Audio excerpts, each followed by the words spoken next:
We are back and we are live. It is Fight IQ presented by RotoWire. Here to talk UFC 281. Our main event, Israel Adesanya take on Alex Pereira for the UFC middleweight title. Co-main event for the UFC women's strawweight title. It is the champion as a near 4-1 dog. Carla Esparza takes on challenger Weili Zhang. I'm your host, Sniper MMA. With me as always, the co-host, the analyst, the important guys of this show.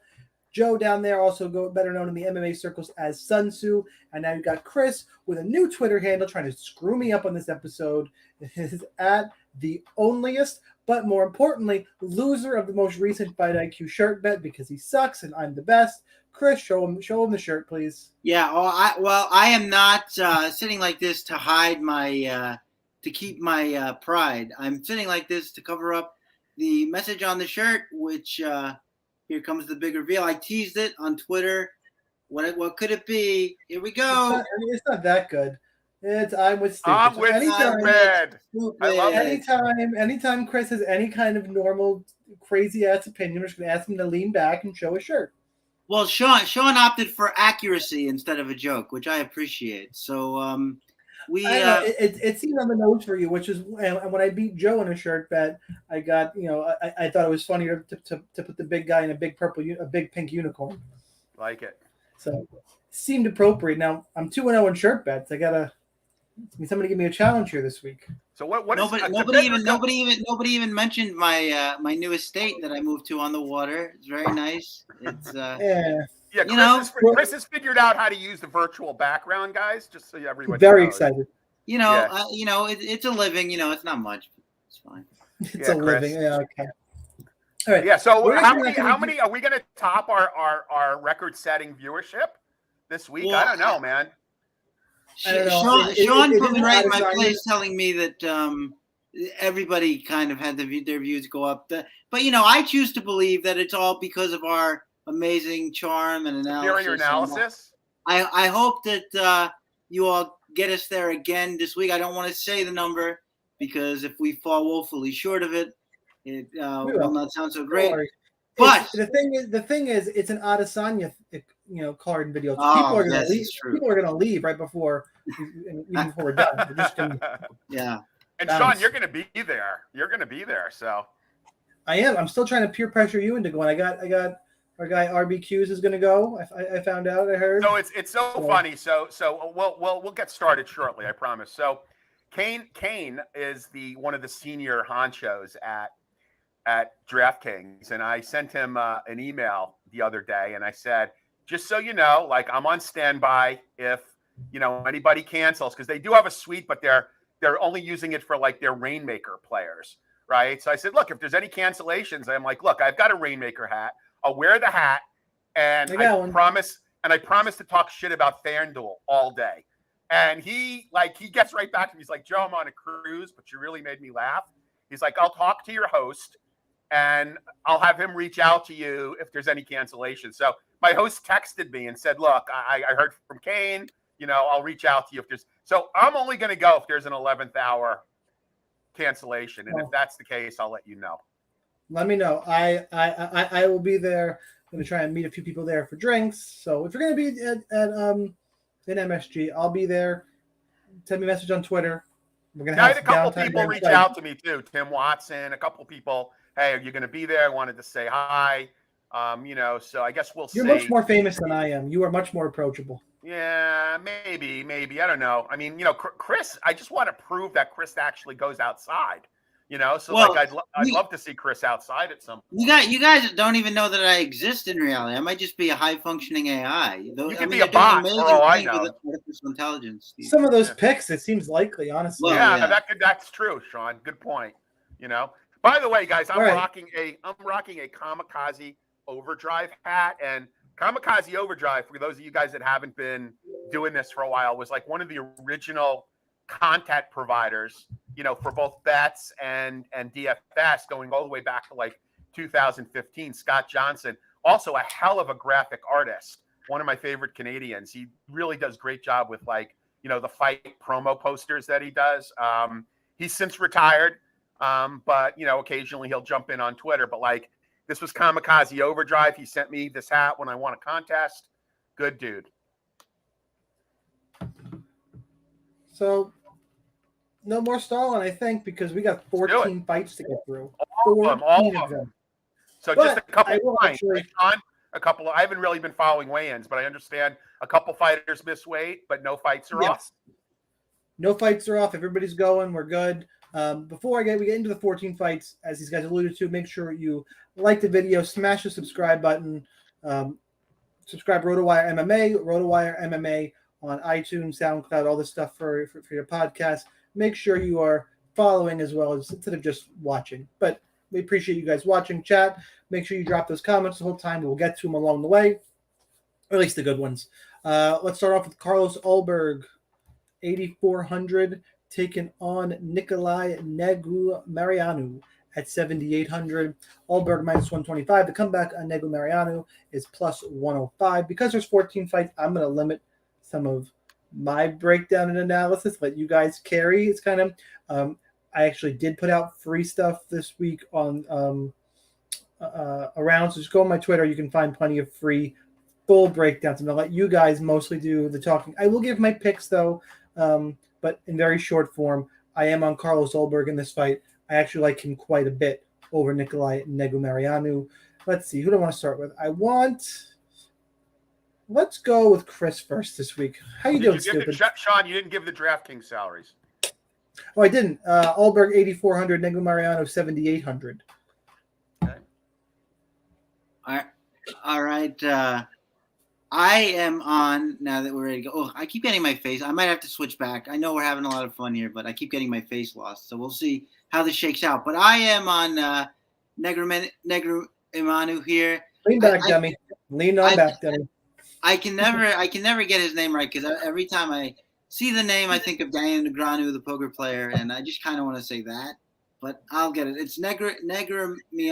Negumereanu. Say it again. Nikolai Negumereanu. Nikolai. So I'm on Nikolai here, and I think Ulberg had a good performance his last time out. Nice check hook to start the beginning of the end. But it's gonna take more than that to me. He got exhausted and finished against Kennedy. Time. I hate that argument. He got exhausted because he landed 150 significant strikes. Yeah. Well, but Nikolai is a battering ram. He doesn't go down. And then in the fights, he clearly learned from that. He clearly paced himself the next fight. Clearly. Okay, wait a minute. You're gonna watch the Fabio Tarrant fight and told me he learned something? That's a guy who shouldn't even be in the organization, and he gassed himself out.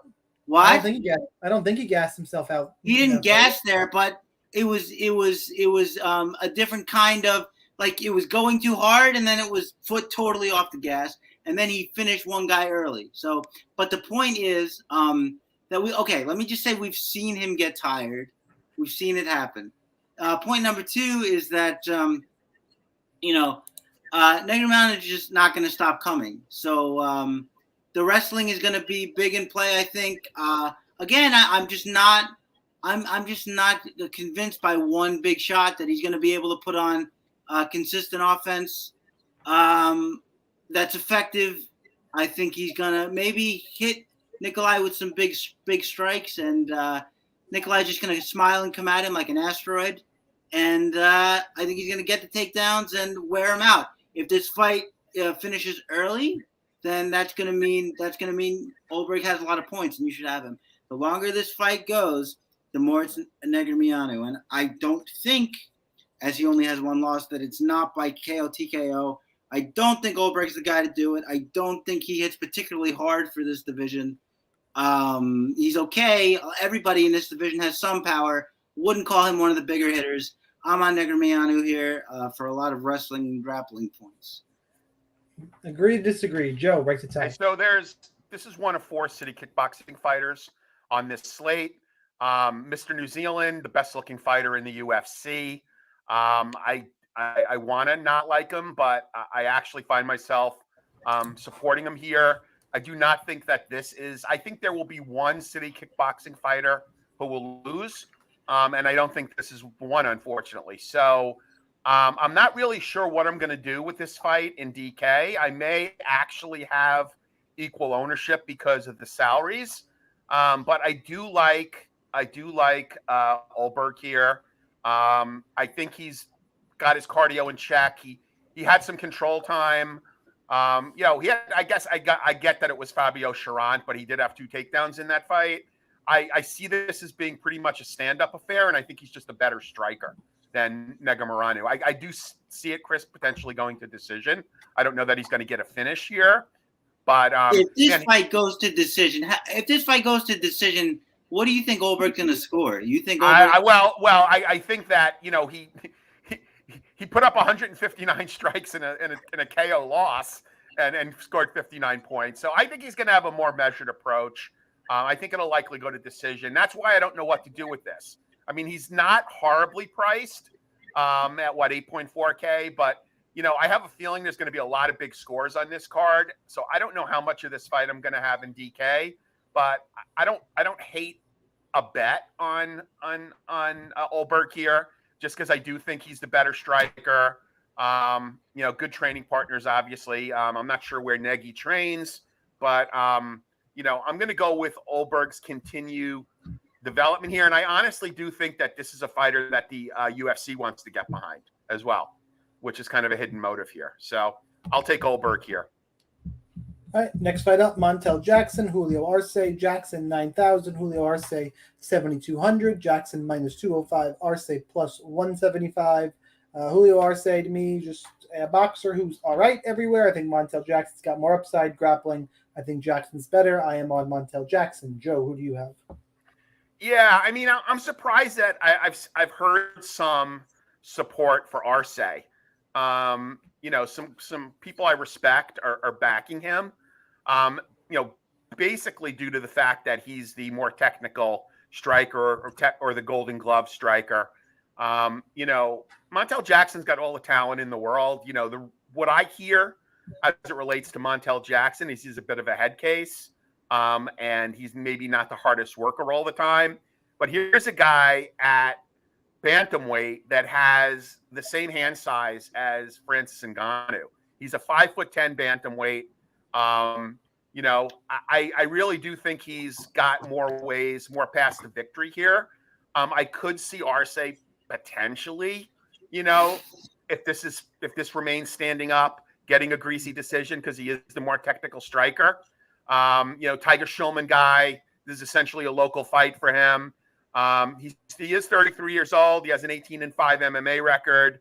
Coming off a decision win in UFC 273 to Daniel Santos. He essentially has been alternating wins and losses since he lost to Shaman Moraes. Beat Arosa, lost to Dudu, beat Andre Uhl, lost to Yadong Song, beat Santos. So if you're looking at that pattern, he's due for a loss. I'm going to pick Montel Jackson here just because I think he has more ways to win. But I'm really nervous about playing him in DK at his price point because I don't know that he's going to get a finish here. And if he doesn't get a finish here, I don't see him as doing enough to scoring enough in a decision to justify his price point.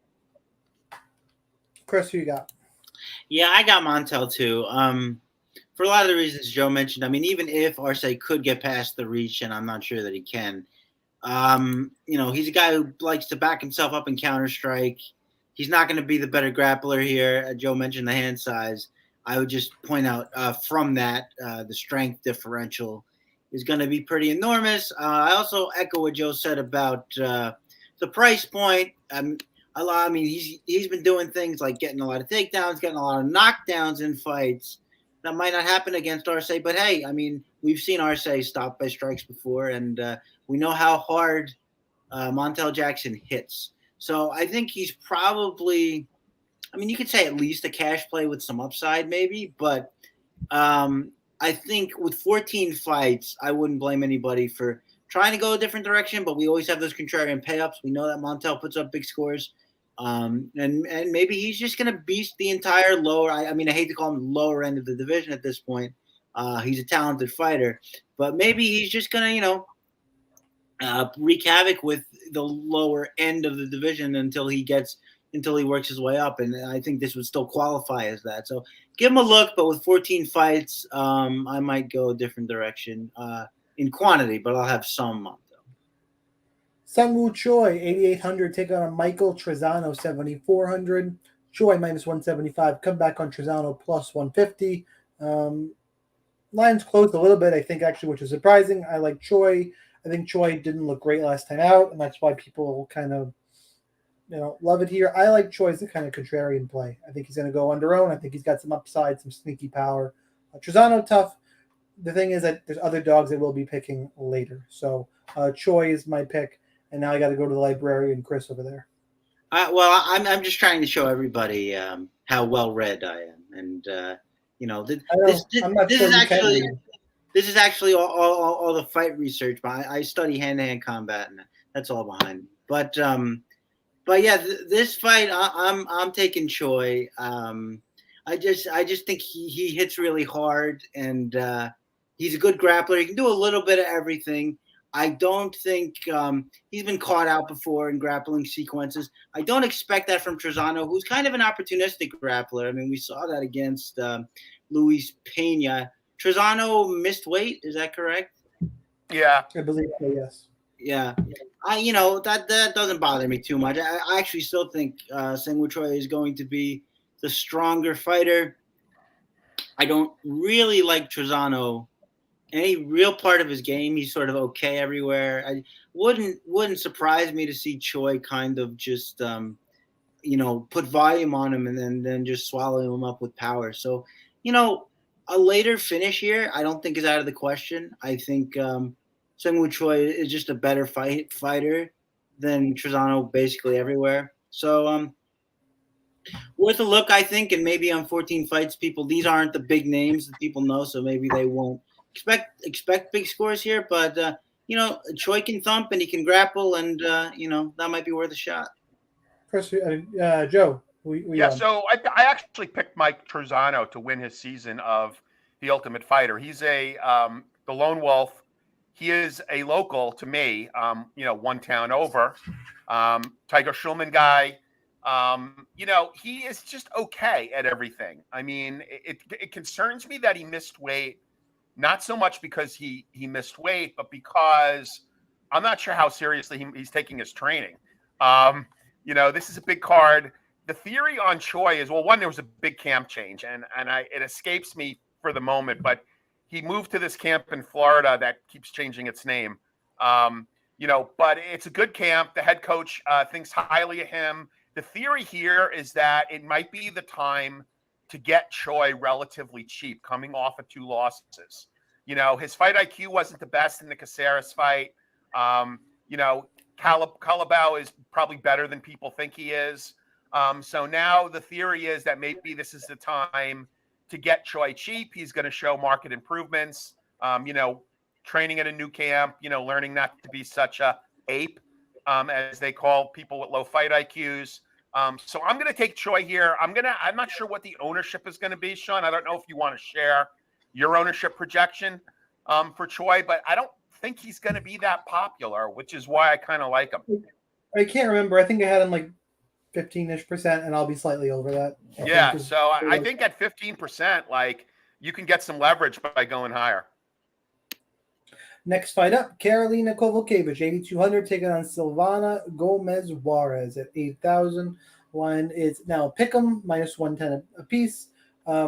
Oddly enough, I think Kowalkiewicz's path to victory here is the grappling. I don't trust her to do that, so sorry. I'm going to pick Gomez Juarez. They both have sneaky upside kind of in this mid-range. Kowalkiewicz through grappling somehow. I just said that.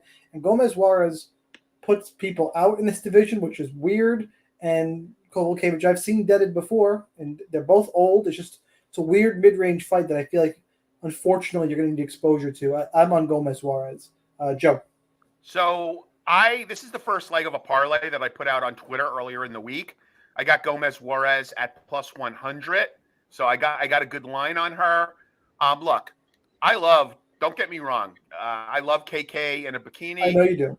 I saw her at her debut in the UFC back in UFC Orlando, the card that is going to stand the test of time as one of the greatest all-time cards.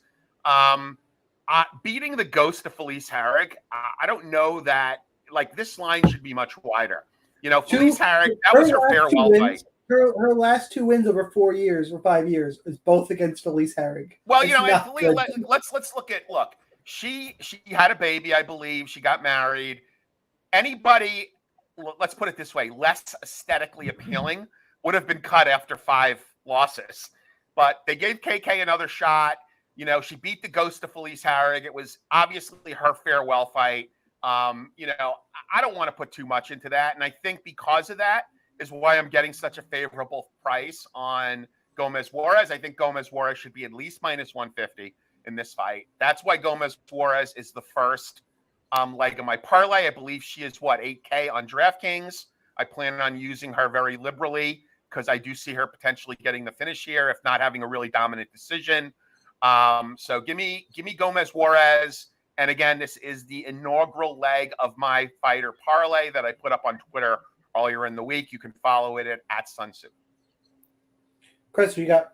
So not only do I think Gomez Juarez wins, I think she knocks Kovacevic out.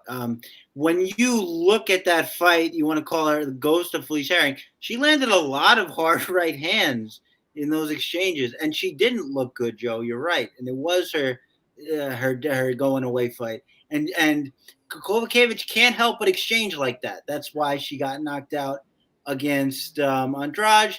The thing is, in this division, it generally doesn't come back to hurt you because most fighters can't crack like that. But Gomez Juarez obviously can. And unless she really changes it up, like Shaun said, or has like a real heavy grappling approach, which I don't see. I mean, she attempted one takedown against Herrig, I think, and got like instantly reversed and then decided not to do that again. I think they're going to exchange kind of like the Rodriguez-Lemos fight, although Rodriguez is obviously a much better fighter, but a similar dynamic in the sense that I think eventually they're going to exchange.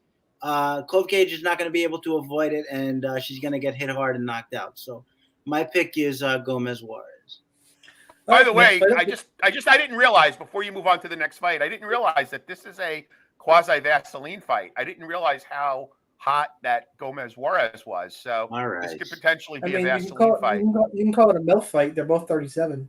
Yeah, but I'd rather go with a Vaseline fight. And for those of you that don't know what a Vaseline fight is, it's where instead of putting Vaseline on the fighters, the corners put Vaseline on each other.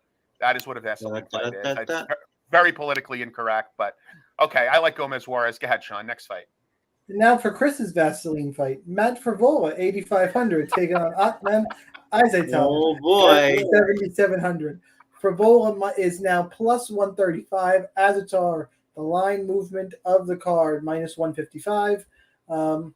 Look, I'm still on Frevola. The line movement makes me think of Minner last week, so now I'm concerned. But look, Azatar swings wild with every punch. He's going to get tired. Frevola likes to brawl, but I think that's why this line is moved. Frevola could get knocked out. I'm kind of betting on him being a little smart and using his wrestling, and then I think he can cut through Azatar. Quite frankly, I like this line on Frevola. Just don't brawl and get knocked out early. The problem is Frevola likes to brawl.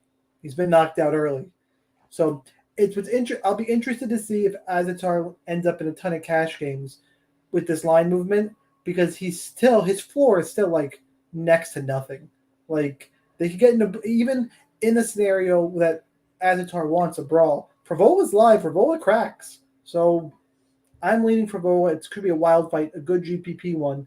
I don't like the line movement because it's going against my pick. I get why. It makes me want to go even further underweight because I want people are wrong. I can get a lot of leverage here, a lot of it. So I'm on Frevola. Not super confident, but I feel like the line opened where it should have, and the public is steaming it away that I don't agree with. Chris, who you got?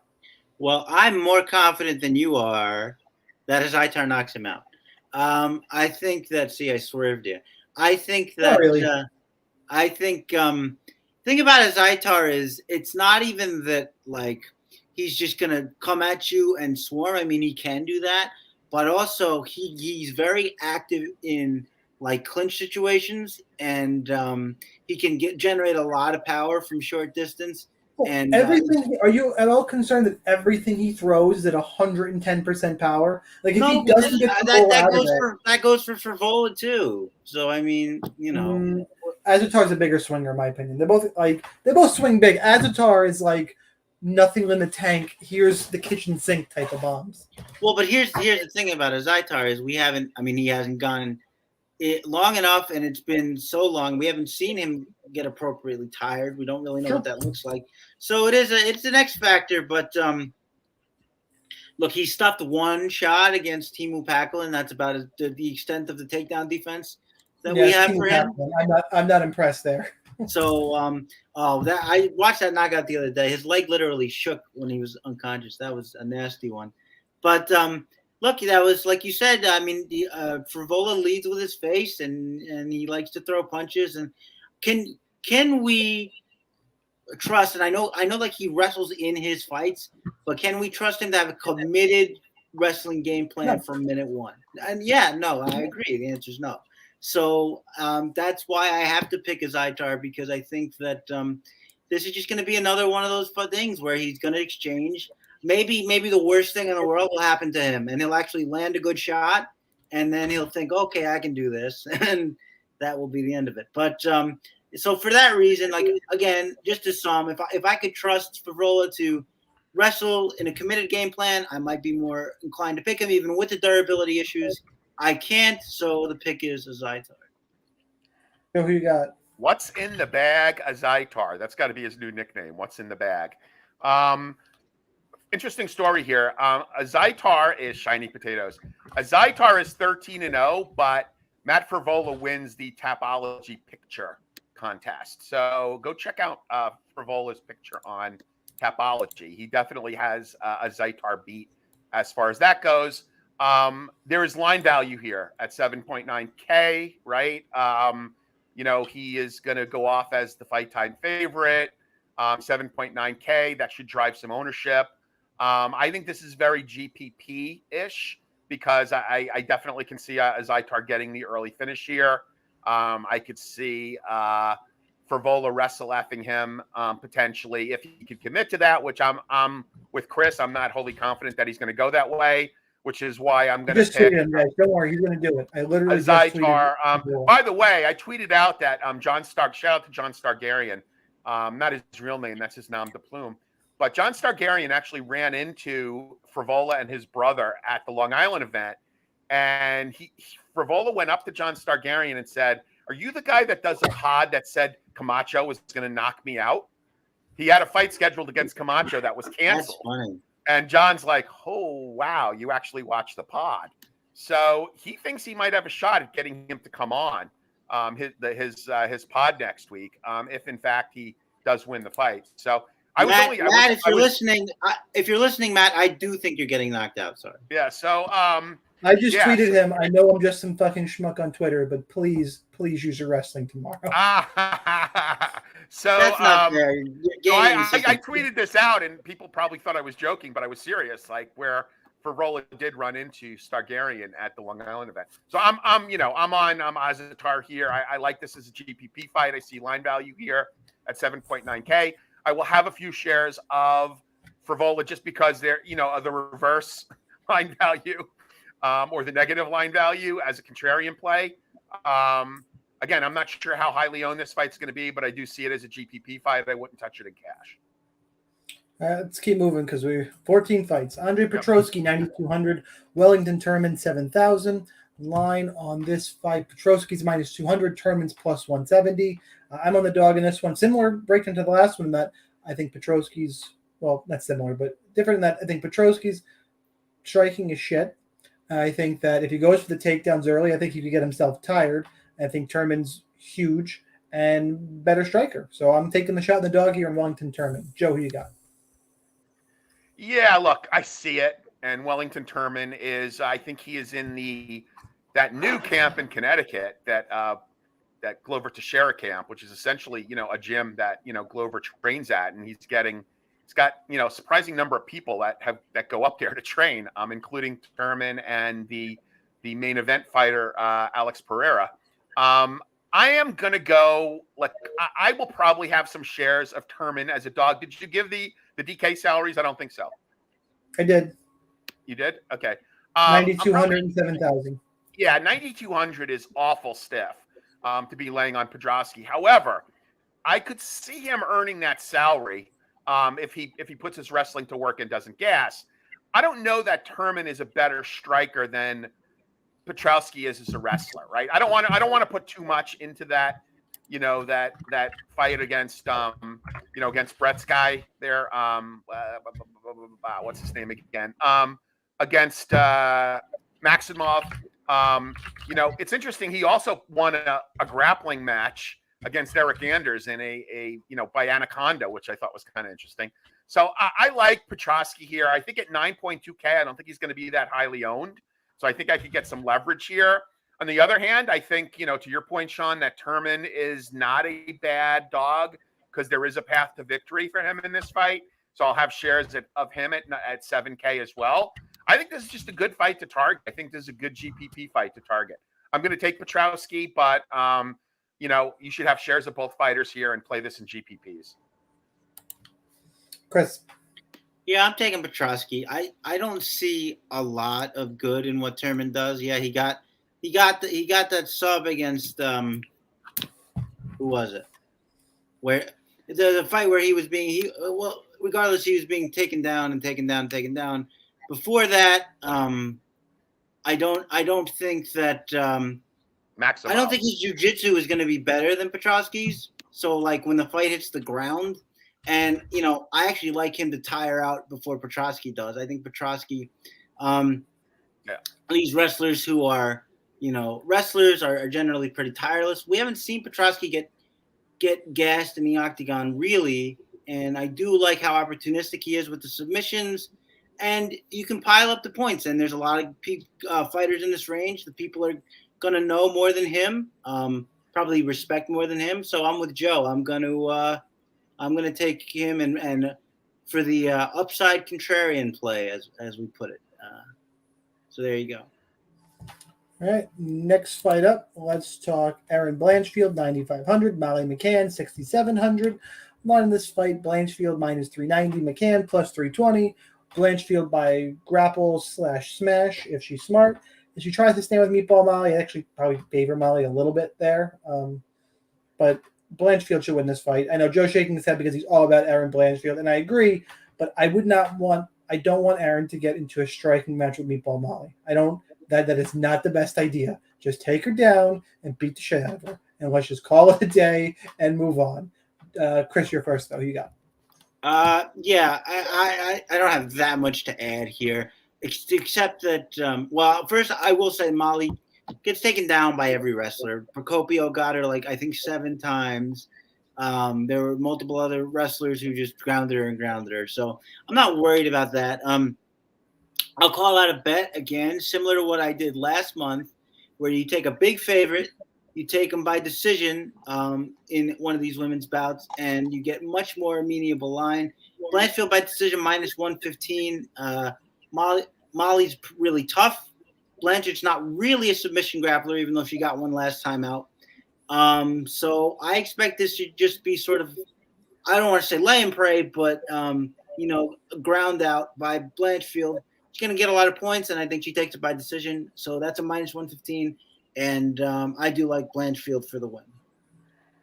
Yeah, I like Blanchfield a lot here. I mean, at 19 years old, she beat Tracy Cortez. Although it doesn't say that on her record, it says she lost a split decision in Invicta against Tracy Cortez, but she won that fight. Look at how good Miranda Maverick was last week. Erin Blanchfield took her to school. And I don't know if Miranda Maverick won a minute of that fight against Erin Blanchfield. Erin Blanchfield is, so I'm a little biased. She's a New Jersey girl. I've been following her for a while. I think she's a future title contender myself. If she can stay at 125, she's pretty muscular and has a pretty big frame. I don't believe she had any issue making weight today. She wasn't one of the fighters that missed, right? Blanchfield. I don't think so. No, so I don't think so. I like her in this. I like her a lot here. This is the second leg of my parlay. I have Gomez Juarez. I have Blanchfield. This is the second leg of my parlay. I like her a lot. I think she can win however she wants. She could head kick her out. She could sub her. She could wrestle F her. However she wants to win, she can win. I like Molly. I think she's a polarizing personality. But, guys, this is not in the UK, this fight. And I think Blanchfield is going to destroy her. Favola tweeted me back a picture. It says foreshadowing. I'm not totally Did he? following though. Yeah. But he got back to you. That's pretty cool. He's pretty active on Twitter. He's standing over. Is that Ottman he's looking over? I don't really follow. I gotta look at that more in a second. Well, what Right, it says foreshadowing, so that he's telling you he's gonna wrestle. I guess. Yeah, that's what he's telling you. Or maybe he's saying the picture is foreshadowing. Shaun did much better in the math portion of the SAT. Wait. So does that mean do you think he's gonna knock him out? He's standing over him. I have. Is that Azatar he's standing over? Are you able to put it up here or no? He could be photoshopping it. No. It's a real picture from them backstage today. Okay. I think hang on. I gotta make sure I don't close the wrong thing here. I'll bet. I got it. I can. Oh wait, I gotta move this so I'm not. Let's see. Share my screen. Technology. Okay, here you go. All right, let's see it. I gotta put it up. My bad.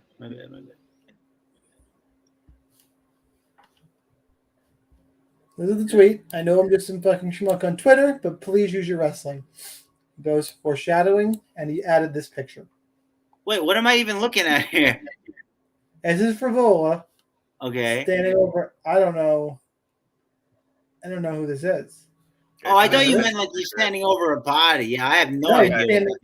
Okay, we'll figure it out later. Let's move on.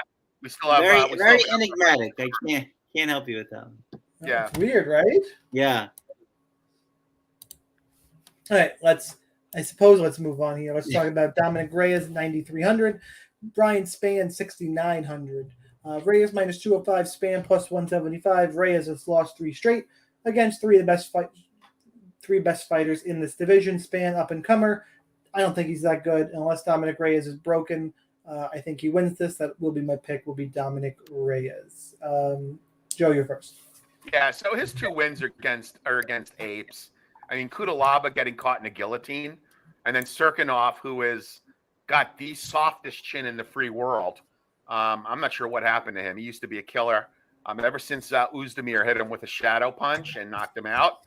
But look, I'm with you. I got to go with Reyes here. If he doesn't get off of the fact that I beat John Jones and didn't get the win, if he can rise above that, he should be able to destroy Spann here. So let's hope we see the Dominic Reyes that we all know and love, the Toyo Tire commercial, Dominic Reyes. He should be able to kind of do what he wants with Spann. He just needs to fight smart, and he needs to get over himself. Forget about it. There was a bad decision. You didn't beat the champion in the ring. You left it to the judges. You lost the fight. Move on. I'll take Dominic Reyes here. Chris. So I'm taking a little shot here, which I know is a shot. So I'll say that up front. But I think that I don't hate this. In terms of GPP, I am okay taking a stab at this. Yeah, I mean, I think you got it. I mean, for the fact that it's light heavyweight and you got a big puncher anyway. But also, I think that I like Spann ever since he came in. I know it's Lil Nog, but before that he knocked out Sam Alvey, so you were thinking maybe a little bit. But he destroyed Lil Nog with a nice combination. I was like, this guy can box. He knows he's a jiu-jitsu black belt. He can wrestle. He's big for even the division. And then he got hesitant in his other fights that were terrible to watch against Clark and whatever the hell the Johnny Walker fight was. But, then against Serkinov, it was, he led with a double jab right hand and cracked him the first thing he did. So, I mean, if he can box a little bit against Dominic Reyes and come forward, I mean, that's kind of how Jan Blachowicz shut him down, is just kept marching him forward, and he couldn't get his combinations off. And I think the wrestling is another aspect there. Like we really haven't seen Dominic Reyes in there with a grappler. We saw the ghost of Chris Weidman, which even in 2019, I'm comfortable with calling him the ghost of Chris Weidman. I still think Spawn is probably a little chinny. So if he gets caught with a counter, it can obviously be a good night. As I say, I'm walking into this wide open. But to Shaun's begrudging point, because he had to agree with me, 6,900 for a guy who can crack and wrestle and grapple. I just Sorry, Frivola just got me. He's following along because he liked a subtweet, and he just put up a poll that says "Winning vote decides it." I will wrestle. I will bang. Oh, that's so funny. I'm gonna vote for Bang just shortly. Hold on. I'm gonna cast my ballot.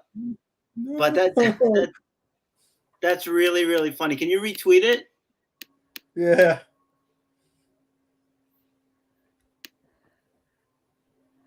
We got an in with the fighters here on Fight IQ, folks. That's funny.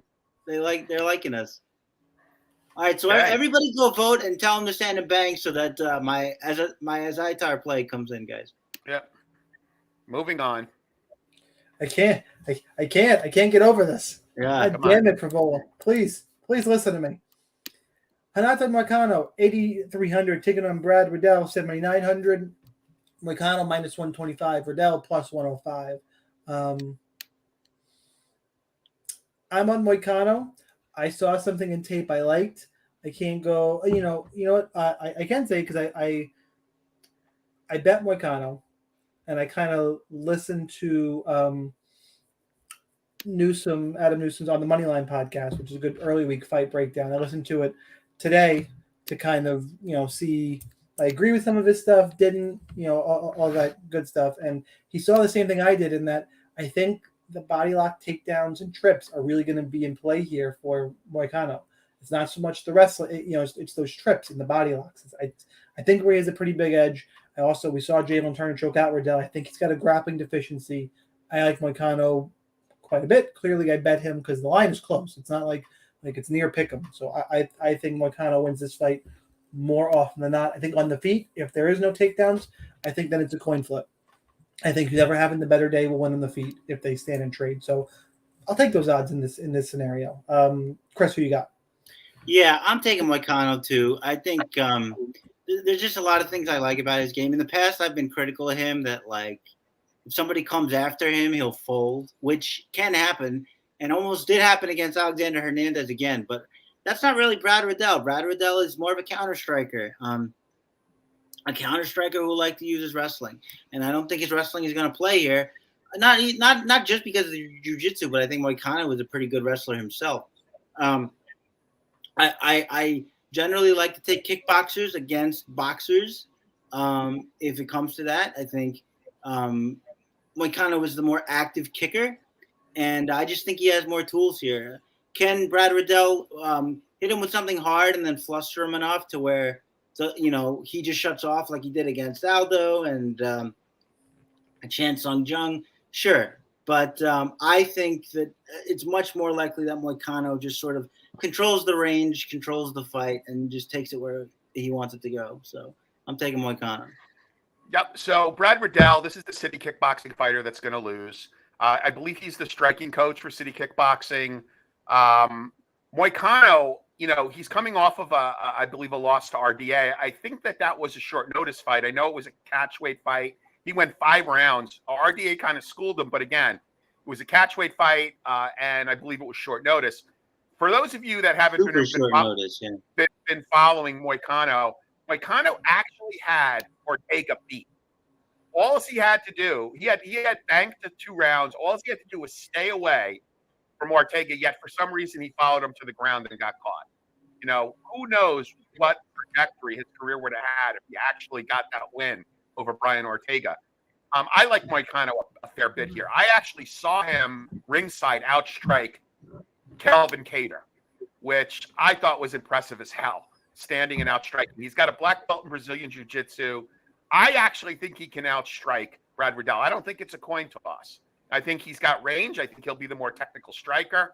But I think if he's smart, to Shaun's point, he'll use his takedowns, he'll use his jiu-jitsu, and he'll sub him at 8.3K. I love him. I think he's a great play on DraftKings at 8.3K. All right, next fight up, we got. Hey, my wife just poked in. Hey, you can come back in a second. We got something to tell me. Yeah, my wife made her first appearance on Fight IQ. Wow. We got Dan Hooker, 8,700, taking on Claudio Puelles at 7,500. Line in this fight, Hooker is now minus 145. Puelles plus 125. Look, Puelles needs a submission. I don't think he gets it. Hooker should probably just play it safe, and I think he gets the win here. So give me Dan Hooker. I'll toss it to Joe, and I'm going to see what's going on in my house. I'll be right back. Yeah, look, I honestly, I don't understand this line. I mean, if Dan Hooker is Dan Hooker and he hasn't had the life beaten out of him, he should be a 2-1 or greater favorite in this fight. I mean, look, impressive win streak by Puelles, but who has he beat? I mean, come on, Clay Guida, Gritzmeiler, Jordan Levitt, Marcos Mariano, and Felipe Silva. I mean, come on, like this is leaps and bounds better competition than any of those guys, and it's a huge step up for him on, in that respect. Look, if he looks good against Hooker, it'll probably be a good win, but I have to believe that Hooker is diminished for him to lose to to Puelles. I like him quite a bit. Again, I buried the lead by saying that the only city kickboxer fight that I thought was going to lose was Riddell, so I do like Hooker here. I think the line's a steal. I'm not sure how this fight is going to score on DK, but I'll have some shares. I wish that Hooker was just a little bit cheaper here, but I will. I'm going to play him. I'll play him on DK. Where is he? Did we give the salaries? I don't know if we gave the salaries. Yeah, he's 8.7K. I wish he was a little cheaper, but I like Hooker here. I think it's probably a better bet than a DraftKings play, but I'll take Dan Hooker. So dogs are barking. I'm taking Puelles here, and the reason I'm not going by Hooker's been losing a lot lately. I don't go by that, but nor do I go by necessarily this guy's beating tough competition. I mean, you can only beat who's in front of you, as they say. The main thing here is part of the reason. And they're very different fighters. Don't get me wrong, but part of the reason, and the guy we'll talk about later, but part of the reason I was so worried about Dan Hooker in the Michael Chandler fight was because he backs himself up against the cage. Now, Puelles is not a power striker, but backing yourself up against the cage will give a jiu-jitsu wizard a lot of grappling opportunities. And if you look at how Dan Hooker diffused pressure against Nasrat Haqparast, he did it by a wrestling attack. He had 4 takedowns in that fight. He had a lot of control time in that fight. He's not going to want to wrestle Claudio Puelles, or he shouldn't want to. So it'll be interesting to me to see how he will deal with the pressure of Puelles. We know Puelles is really tough. He was getting hammered through the octagon floor in that Felipe Silva fight before he found that knee bar. He's lightning quick on the ground with his transitions. And look, Dan Hooker's jiu-jitsu is not that bad. So if he gets on the floor with him, he might want to play down there, which I only think increases my chances. So yeah, I'm going to take Puelles just because, and I mean, to your point, Joe, just from a pragmatic perspective, if one guy scores in this fight, I think it'll be Puelles. I don't think it'll be Dan Hooker. So, so I'm on Puelles here. I actually think he does get the submission, even though we don't see Dan Hooker get submitted a lot.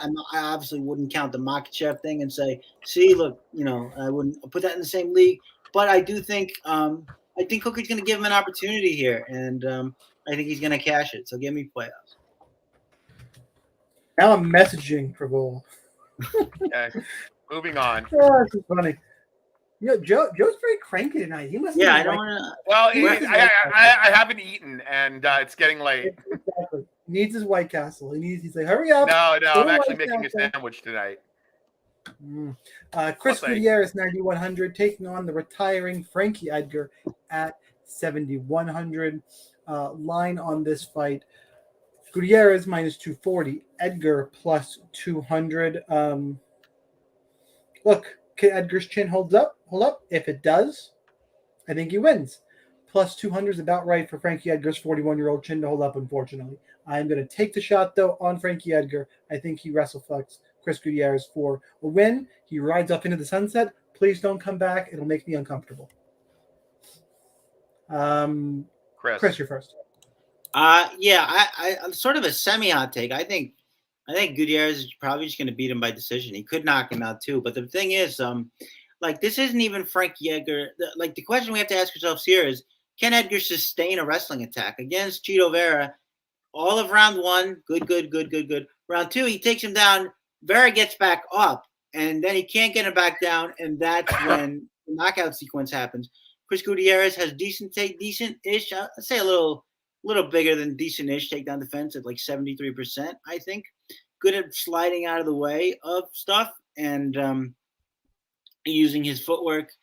MMA fighters, legends, very seldom get their heroic send-offs. I don't think this will be an exception.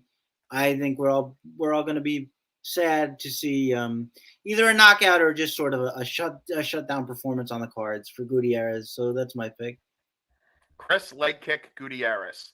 I am also going to take Frankie Edgar here. I think this is actually a good matchup for him, as good as can be, fighting a fighter 10 years younger than you. I know the odds are against him. Statistics say 10-year age difference. I believe 69% win rate to the younger fighter. However, I do think that he will be able to take Chris Gutierrez down and wear him out and maybe win 2 rounds. If he's smart. And in all honesty, like, I would happily take the 69 points that Frankie scored in a loss in his fight. Let's see, who did he score the 69 point? Oh, in his fight against Vera. He scored 69 points in a loss, had 3 takedowns, 4 minutes and 25 seconds of control time. That was about a year ago. Landed 94 significant strikes and 138 strikes with 3 takedowns. I'll take that performance at 7.1K in a loss. And in a win, if I get 99, like, that's a slate-breaking potential score. So I'm going to take a shot with Frankie here, purely GPP, but if he fights smart, I think he's got a path to victory here. I think he can win this fight. I think this is a decent matchup for him. They could have matched him up a lot tougher. Gutierrez is going to go out there and try to chop his legs away. If Frankie's smart, he'll go for a takedown early, grind him out, try to get control time. That's what he's good at. And so give me Edgar here at 7.1K. I'll have some ownership, obviously. I don't know if I like this fight as much as a bet, but I do like it as a DK fight. I'll have a few shares of Gutierrez, but I'll be higher on Frankie. All right, I will take us to the next fight as Shaun is indisposed. We are getting to the business end. It is Dustin Poirier, 8,900, taking on Michael Chandler at 7,300. Don't have the odds quite prepared. I will get to them, but first, I'll introduce first, and then I'll kick it over to you, Joe. I'm taking Chandler here. I think that Poirier does 3 things in concert, any one of which you might get away with, but all 3 you will not get away with against Michael Chandler. He gets tired. He backs himself up to the fence. He takes damage. We can't do that here. Chandler's just far too explosive. Look, and he's also the better wrestler, and I would argue the better jiu-jitsu player. Full back control against Charlie Oliveira survived. That's more than we can say for our friend Dustin. So, look, I understand that Chandler gets tired too, but I think they both get tired. In the fight with Justin Gaethje, Chandler was still landing big shots in that 3rd round, even though he was very tired. I just think that there's going to be an exchange here that Chandler's going to get the better of, and it's gonna hurt Dustin. And Dustin, as I said, is going to let Chandler put him on the back foot, which I think is going to be suicide in a fight like this. I don't actually understand the line. I don't understand why it's this slanted. If you're just looking at UFC records and credentials, sure, but I mean, this is Michael Chandler. He doesn't look like he's lost a step to me. Or at the very least, I would say maybe his game is different in ways, but he's surely compensated for what he's lost. So give me Chandler, and I think it happens by knockout. look, I don't hate that, Chris. I'm also on Chandler for what it's worth. Yeah. Thank you. I don't hate it. I understand. I guess I understand the line. Like if Chandler fought with a little bit better fight IQ, I think he could really be a. I think he could certainly win this fight. I just hope he doesn't go out and say, "I want this to be an exciting fight," and he goes out and does what he needs to do. At 7.3K, I know I picked Poirier for the initial early week fight picks, but I like Chandler more for DraftKings. I really do. At 7.3K, I think there is, slate breaking potential, especially if he could get Dustin out. And even if he doesn't, I think he could score enough points in a decision to earn his 7.3K salary. Dustin, on the other hand, pretty much needs a finish here in order to be viable for optimal. So I like Chandler better as a DraftKings play. I think it's going to be a close fight. I'm going to change my pick for the purpose of this show to Chandler, so I'll make it unanimous, even though it's not going to count because I picked Poirier on the survey, but I'm going to take Chandler here and I'll make it unanimous. And can I just say, just to circle back, it's Dustin minus 235, Chandler plus 200 on the line. Yeah, I gotta make Joe pay for his cowardice. You ready? I'm gonna make Joe pay. That's 5 seconds later that you can't eat your sandwich or White Castle. There you go. You're a dick. You've been punished. Exactly. All right, we got Weili Zhang 9,400 taking on Carla Esparza at 6,800. Line in this fight, I don't even know what it is, but it's not far enough. It is. This one's in the weird spot in best fight outs. We've been looking all week. Anytime I check on this, it's like minus 330. 330. Come back on Esparza's plus 275. There's value in Weili Zhang at minus 330, in my opinion. If you want to lay that wood, I think there's some value there. I think she wins this fight even more often than that. There's a popular MMA Twitter bet going around. I'm afraid that it's Twitter mush. It's Weili inside the distance at plus 100. Yeah, I like that Twitter mush bet. I'll probably be doing that in the arena. If my night's going well, I'll be in the arena putting that play in. So Weili by smash. Sorry, Carla. You don't get a takedown, she's in trouble. If I'm wrong and she can get a takedown, maybe she can lay on Weili for 3 rounds. Maybe. I don't see it. So yeah. Joe, who you got? I got Weili. This is the fourth leg of my parlay here. So I don't know that there's look. Esparza has overperformed, I think. Great wrestler. Other than probably maybe the best wrestler other than Tatiana, who has not fought since Crocs were cool. Has got some big wins. Carla does. Weili has got 2 losses against Rose. So if you're looking at MMA math, you're thinking, wow, why isn't Carla the minus 330 favorite here? Little bit of disrespect possibly, but I do like that. That last fight was so bad. Rose Namajunas coming out, saying I'm the best, I'm the greatest, I'm the best, I'm the greatest, and did absolutely nothing.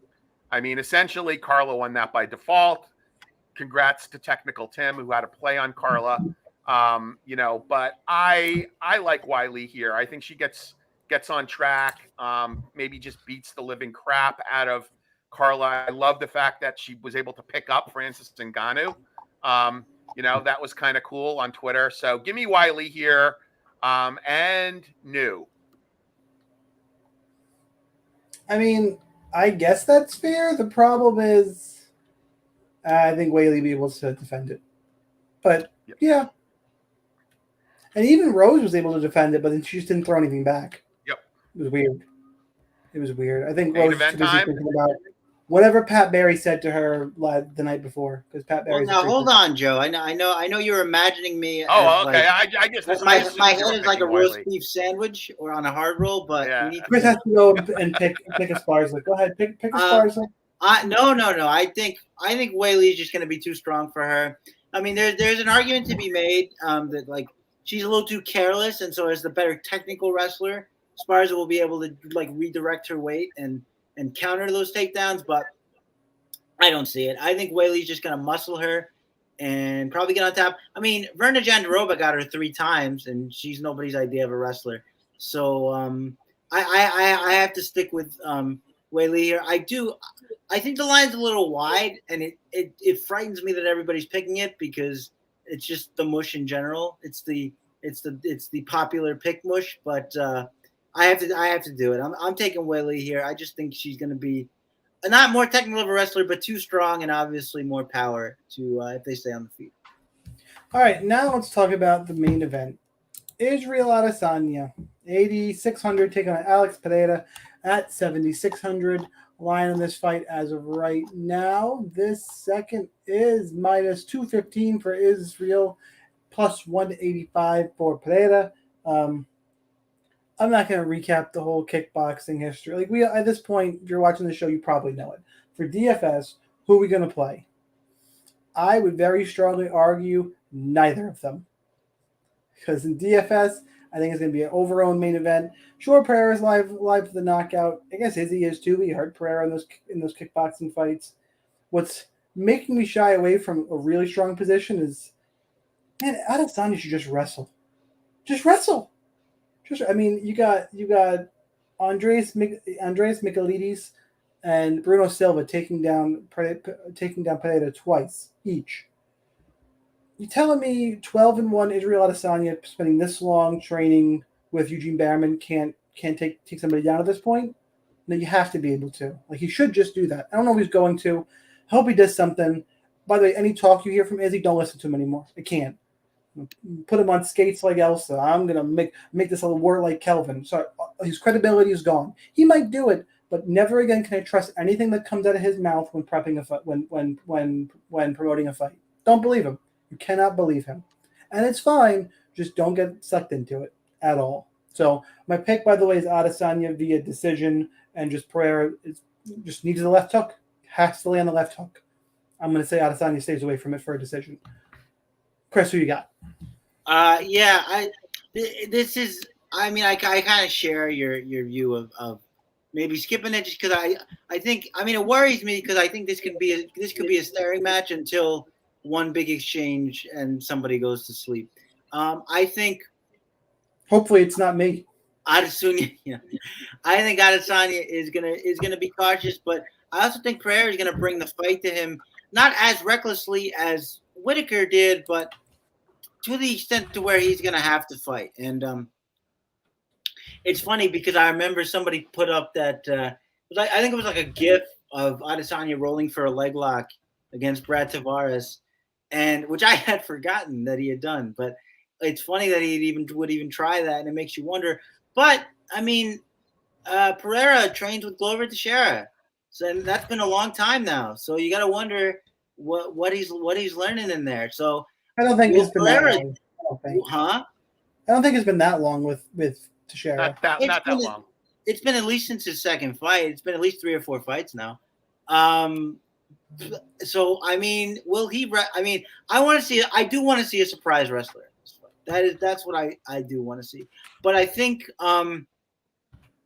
press for a pick. I'm going to take Izzy just because I think Pereira still stands a little tall for me, and I think Izzy can hit him with the counters a little more readily. Bruno Silva was having way too much success for me to like it. I mean, he came on strong late, but Izzy. And the other thing you got to take into account too, he's still coming over as a kickboxer. He just got here. We've seen kickboxers gas out horribly. This is 5 rounds now. Izzy's done 5 rounds before. Pereira has not. He was almost dead in the end of the 3rd round against Bruno Silva. So, especially for that reason, I don't think you can go against Izzy here. I'm gonna be watching it with bated breath because I do think a potential is for a knockout, but I think the pick has to be Adesanya. Yeah, I'm on Izzy here. This is the final leg on my parlay. Again, I'm not happy about it, but like I do think this is an MMA fight. And to Shaun's point, if Izzy wrestles, he should wrestle. I don't know if he will. Maybe he's too macho for that, but let's hope not. I see Pereira's pretty one-dimensional. That one dimension is pretty good. He can clock him. That would not surprise me either, which is why I'll have a few shares of him in DraftKings at his salary. While I do think you can fade the main event, I think this is, if Adesanya gets the knockout, he can score surprisingly well. He is not in the past, but in all honesty, I think if Adesanya is going to get a knockout or a finish, that this is a fight that that he could get it. So give me Adesanya here. Let him close out my parlay. I may hedge a little because I have a pretty substantial parlay. If I have the other 4 legs in and it comes down to this, maybe I'll throw a slight hedge down on Pereira, but I like Izzy here. All right, guys, let's do hot takes. We got them in chat. Hot take, something unexpected for UFC 281. Before we do ours, make sure you hit the like button. Subscribe on YouTube, RotoWire MMA. Subscribe to the podcast wherever you're listening. If you're on YouTube, subscribe to the podcast and YouTube. Do everything. Subscribe. Hit the bleeping subscribe button. That's what I'm getting at. Follow all of us on Twitter at Sunsu down there, at Sniper_MMA, and Chris is at The Onlyest, which is like THEONL. I appreciate you. I appreciate you recognizing that in time for because I only did that yesterday, so I really do appreciate bananas. It's whatever it is. Just find the RotoWire show. Click that one, I guess. And Chris was getting stalked by supermodels, so he had to change his. I'm telling you, it's a tough life out here. You guys don't know. And non-hot take, I don't agree with. It's too much like last week. Top DK lineup has one high-scoring loser. I don't disagree with that. I disagree with. There's too many dogs, I think, who are live. So it's a hot take. I mean, I don't have a hot take. I'm going to give for those who don't follow. Hang on, Joe. I didn't kick it to you yet, Hungry Man. Didn't kick it to you yet. I'm going through chat. John Drury, we will hear and still twice tomorrow. Picking Esparza. You are a lunatic, an absolute psycho, absolute madman. Izzy by KO was his other pick. So all right, and we'll get them. I think you should go to me first, just because. No, Chris, I'm giving my parlay. Drawn out pick. This is the parlay that I put on Twitter for those of you that don't follow me. It is actually only 4 legs. It's Gomez Juarez, Erin Blanchfield, Zhang Weili, and Izzy. It is paying plus 391. I bet $501.82 to win, $2,464.84. I may hedge if I get the first 3 legs in. I may hedge, but I like this parlay. Feel free to tell me. Obviously, the only dog here is because I got Gomez Juarez at plus 100.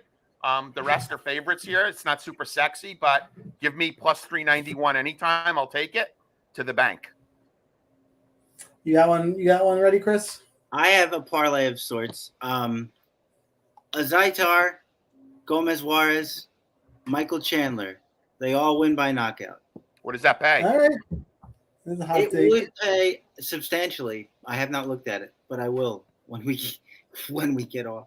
Because I didn't think of it until just right now, but I do like it very much. All right, I'm gonna say my hot take is gonna be since Joe wants an exact payout here, even though we're usually a DFS show. I gotta find it and typing it in. Pick is Hanato Moicano wins by submission, only plus 225. Huh? Yeah. Somebody knows something there. Somebody's Vegas thinking the same thing I am. Moicano via submission is plus 225. You know what? I don't like that for a hot take anymore. Well, that's how you won recently, right? So probably that's what. I need to go much hotter than that. I applaud the bold attitude. Silvana Gomez Juarez 60-second bonus. Oh, okay. Wow. Right. I think KK's cook can take one big shot and go, no, I'm good. I'd be very happy if that happened. That's a hot take. All right, nothing else from chat, guys. Appreciate it. I won't do the like, comment, subscribe thing again. We should go do all those things. Good luck in your contest tomorrow. Joe, enjoy your sandwich. Chris, enjoy your shirt. I'll see you guys next time. Take care. Thanks, everybody.